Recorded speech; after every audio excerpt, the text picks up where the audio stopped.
Combines are busy across Louisiana. In the north, they're harvesting corn and soon soybeans, and in the south, they're cutting rice.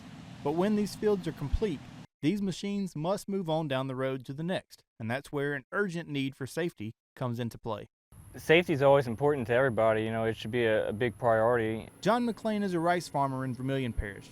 His neighbors can expect an increase in activity on the road near farms at this time of year. We don't want to see ourselves or anybody else get hurt or cause an accident or be involved in an accident. People may see trucks on different roads that they don't see typically most other times of the year. So we're going in different places that they're not going year-round. However, Louisiana Farm Bureau's Safety Programs Assistant, Matt Sergo, says those accidents do happen. Unfortunately, the majority of traffic fatalities that happen in the U.S. do happen on rural roadways, and heavy machinery is a big part of that as well. So we just all have to work together and just be mindful of each other out on the road.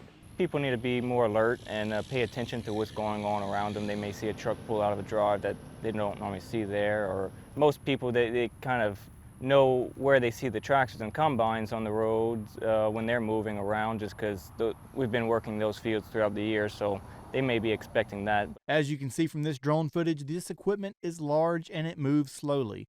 That's why it's important for us to remember these things when taking back roads passing our neighbor's farm.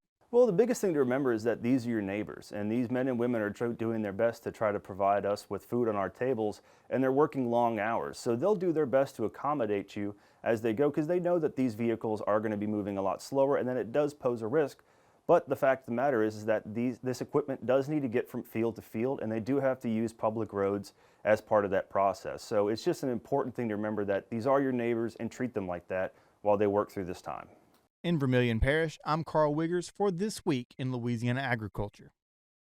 That's such an important message for all drivers, so please remember, be cautious, patient, and kind while driving through rural areas this time of year, especially the patient part. I know.